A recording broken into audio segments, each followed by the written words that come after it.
Former Defence Secretary Gotabaya Rajapaksa and former Navy Commander Admiral Somathilaka Dissanayaka have been banned from overseas travel with immediate effect. The order came after the Criminal Investigations Department reports on ongoing investigations to the Avant Garde case were taken up before the Galle Magistrates Court today. Following the court hearing and consideration of CID reports based on investigations carried out thus far, the Galle Magistrates Court also suspended the foreign travel of a director of Avant Garde, Kitsiri Manjula Kumara. The CID also informed court that the former Navy commander, Admiral Somathilaka Dissanayaka, had acted as a consultant to the Avant Garde security firm.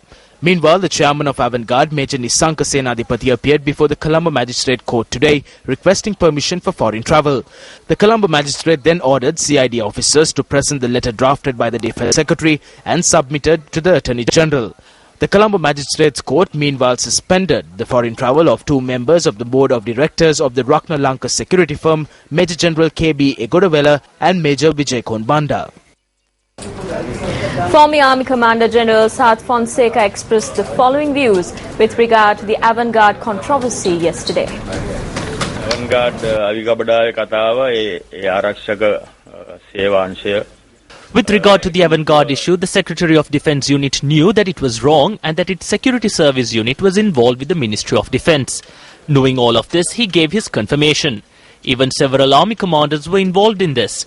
They were given salaries of 1.5 million rupees each, so there isn't any doubt that there has been corruption taking place. An immediate investigation must be conducted in this matter. I'm personally not happy at the speed at which these investigations are being carried out. Apart from this, I am aware that army deserters in thousands had been deployed.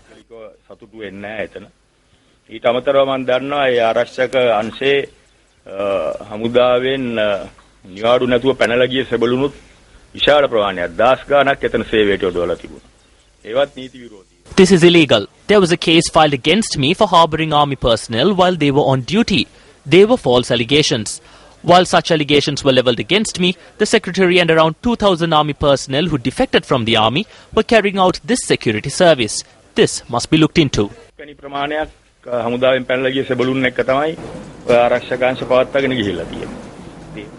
Minister John Amaratunga expressed the following views with regard to the Avant Garde controversy and MP Duminda Silva at an event held in Hasalaka. It is the court that must decide if the Avant Garde issue is legal or not. They are currently holding investigations. It is as a result of these investigations that Gotabaya Rajapaksa and the former Navy chief have been prohibited from leaving the country. This is an order from the court. Therefore, I think this court order came subsequent to a request made by the police and the investigative team in order to carry out further investigations. Thereafter, court and legal procedures will commence. Indictments have been filed in courts against Duminda Silva. When hearings begin tomorrow or the day after, they will remand him. The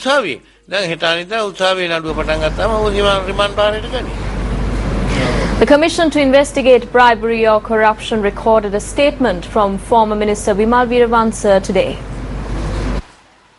Former Minister Vimal Veerawansa arrived at the premises of the Commission this morning. Director General of the Commission to Investigate Allegations of Bribery or Corruption, Dilrukshi Wickramasinghe, stated that statements pertaining to the assets and complaints of corruption were recorded from Veerawansa today. We were summoned to the Commission based on complaints filed by an individual who had identified himself as Attorney at Law Namal Rajapaksa. Accordingly, we participated in the investigation.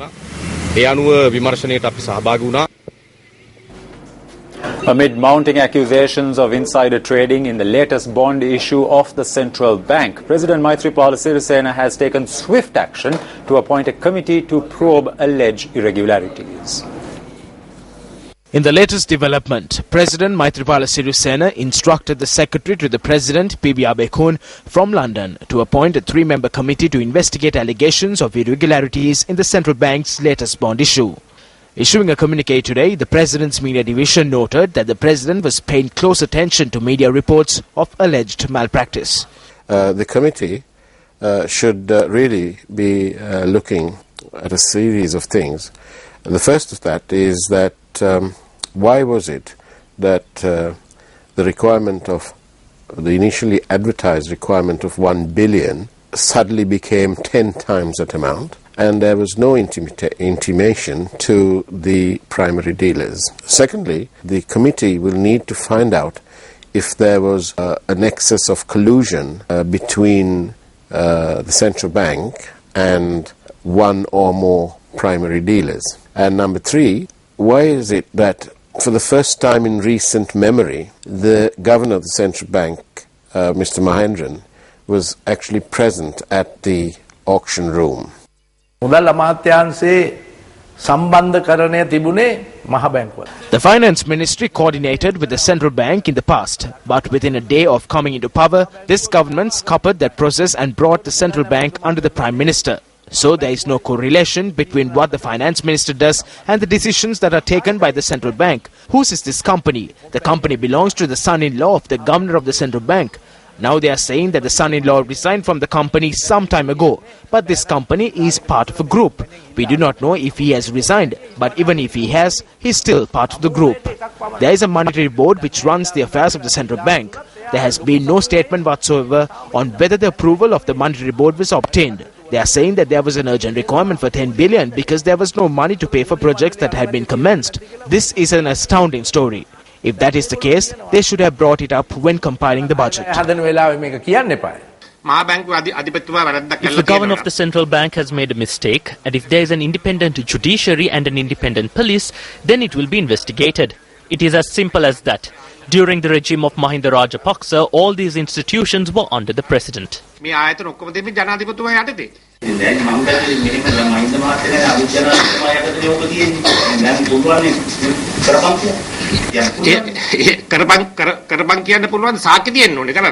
You can say it needs to be done, but there must be evidence. The previous government was okay when it was done without evidence.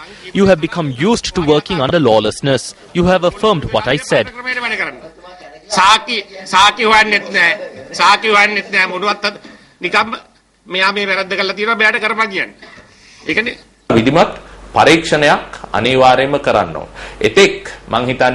There must be a proper investigation. I believe that the governor of the central bank has a responsibility to step aside from his duties until it is completed.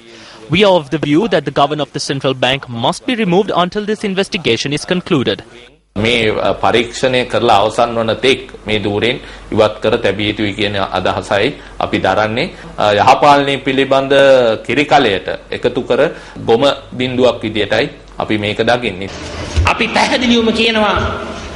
We state clearly that if any irregularity or malpractice has occurred in this bond issue and if it's proven through an independent investigation, then we will bring all those responsible before the law and punish them. We will not protect rogues for any reason.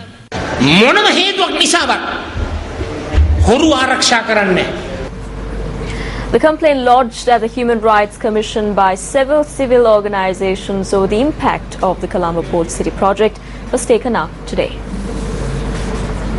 The complaint was lodged by religious leaders, environmental organizations, women organizations and several civil organizations. The complaint was taken up today and representatives of the Port Authority stood as respondents. Representatives from the Central Environmental Authority, Port Development Authority, Coast Conservation Department and the National Physical Planning Department were also present. We have made it very clear that first-generation environmental rights will cease to exist if the construction of the port city continues. The defendants of the case were the Port Authority. They accepted that the land reclamation was illegal according to the port's ordinance. Permission cannot be granted for land reclamation under the ordinance.